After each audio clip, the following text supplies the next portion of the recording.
Bonjour tout le monde et bienvenue sur notre chaîne. Aujourd'hui, notre leçon de grammaire sera concernant les types de phrases. Tout d'abord, on va commencer notre leçon par définir une phrase. Je vais vous donner un petit exemple. Par exemple, l'élève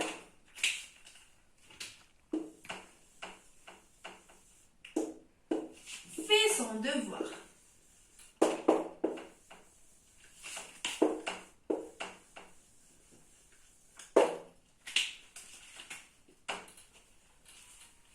D'accord?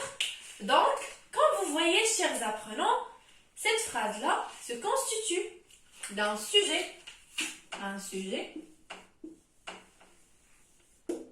plus un verbe,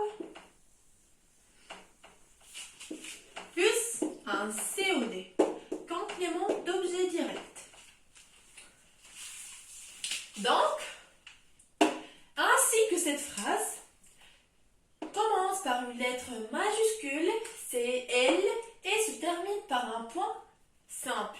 Donc, pour définir une phrase, on va dire qu'une phrase est une suite de mots, c'est-à-dire qu'elle peut se constituer d'un sujet, verbe, COD, etc., des compléments parfois circonstanciels, soit de lieu, de manière, de but, etc., et qui commence par une lettre majuscule et se termine par un point. Donc, passons maintenant au type de phrase. On distingue 4 types de phrases. Tout d'abord, il y a une phrase déclarative.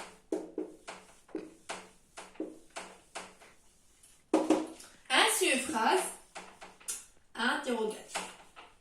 Interrogative.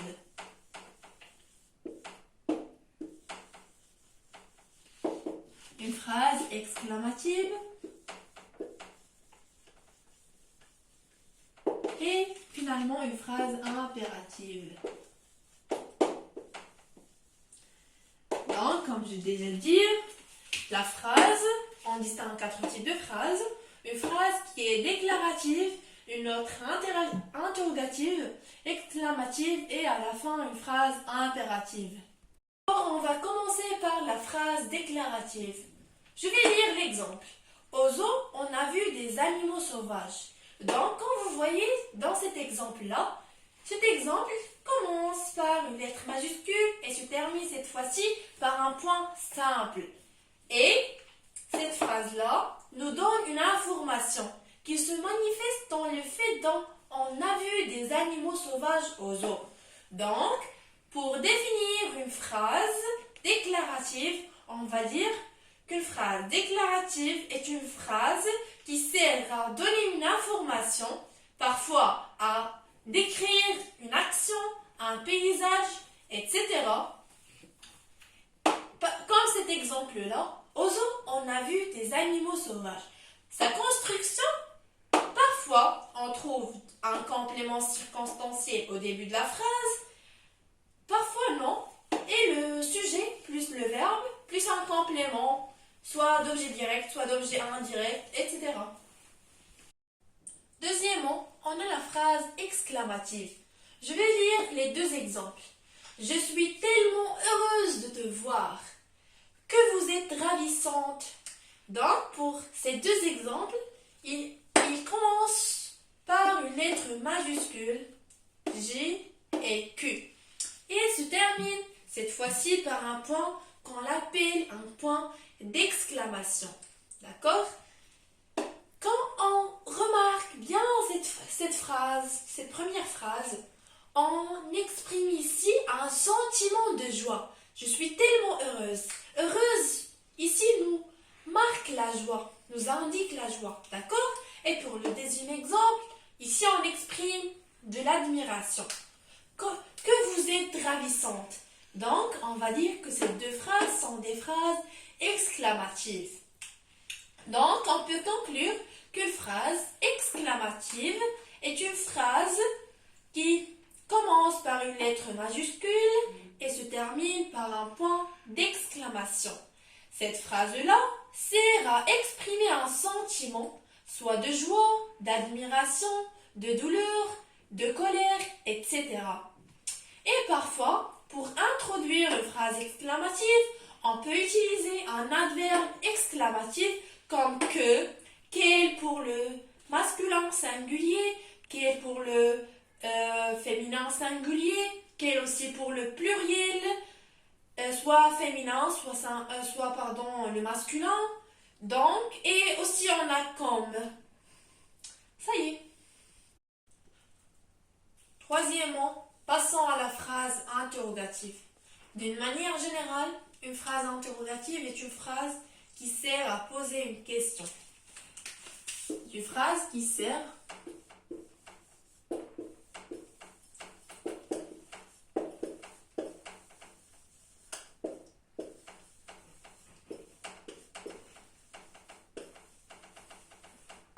Donc, cette phrase va se terminer par un point d'interrogation, quand le symbolisme fait signe. La phrase interrogative a trois constructions. La première construction, elle consiste à l'inversion sujet-verbe.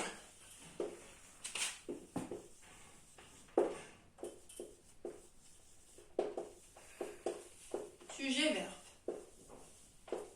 Je vais vous donner un exemple pour comprendre. D'accord? Pour le premier exemple, on va dire, on prend une phrase déclarative. Tu entres à l'école. Quand vous voyez, c'est une phrase déclarative. Pour changer cette phrase, transformer cette phrase en une phrase interrogative, il suffit de prendre le verbe de la phrase qui est entre et le placer au début de la phrase. Entre. On met toujours un trait d'union. Après, on prend le sujet, on le place ici. Comme ça, on dit tu. Et on écrit le reste de la phrase.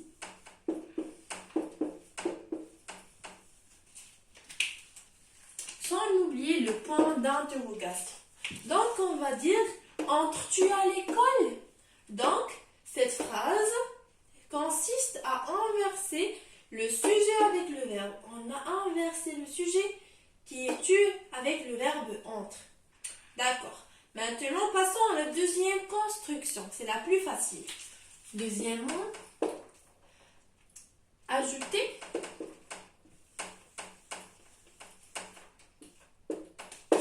est-ce que.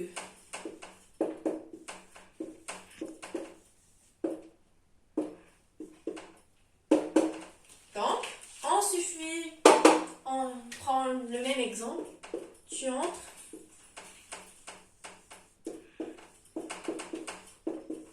à l'école. Donc, pour cet exemple, c'est très facile. Il suffit d'écrire la phrase comme elle est. Tu entres à l'école.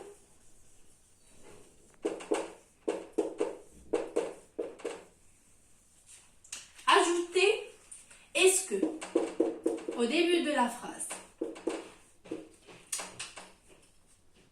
Est-ce que. Sans oublier le point d'interrogation. Donc, on va dire est-ce que tu entres à l'école? Donc, pour cette construction, il faut juste écrire la même phrase plus est-ce que au début de cette phrase, sans oublier le point d'interrogation. D'accord? Maintenant, passons à la troisième construction. Troisième construction.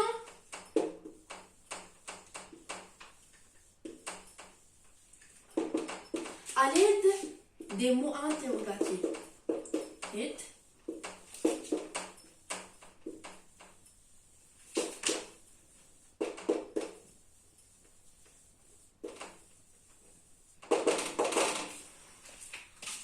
On prend le même exemple. On dit, donc, tu entres.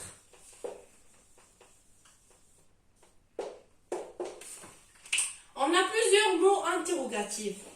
On a, par exemple, où qui sert à questionner pour le lieu. La manière, on dit comment. Par exemple, comment vas-tu à l'école? On répond par à pied, par exemple, par vélo, par voiture. Et pour où on dit, par exemple, où vas-tu? Pour répondre, on dit je vais à l'école, je vais au supermarché, je vais à l'hôpital, etc. Pour la cause, on dit pourquoi. Par exemple, pourquoi vas-tu à l'école? Je vais à l'école pour étudier, pour devenir un pilote après. Par exemple, on a plusieurs et plusieurs. Donc, cette construction consiste à ajouter un mot interrogatif au début. On prend ici où, par exemple, pour chercher le lieu. Où, et on inverse le verbe avec le sujet. Où entres-tu, par exemple? Sans oublier le point d'interrogation. On peut dire aussi, par exemple, quand entres-tu? Quand, prends quand, il cherche le temps. Quand entres-tu? Et inverser le verbe avec le sujet. Sans oublier le point d'interrogation. D'accord? Donc, on a, pour définir la phrase interrogative, on va dire qu'une phrase interrogative est une phrase qui sert à poser une question. Donc, elle va se terminer par un point d'interrogation. On a 3 constructions. La première construction consiste à inverser le sujet avec le verbe. Comme cet exemple, tu entres à l'école. On inverse le sujet avec le verbe, ça devient entres-tu à l'école? Jamais n'oublier le point d'interrogation. Deuxièmement, ajouter est-ce que.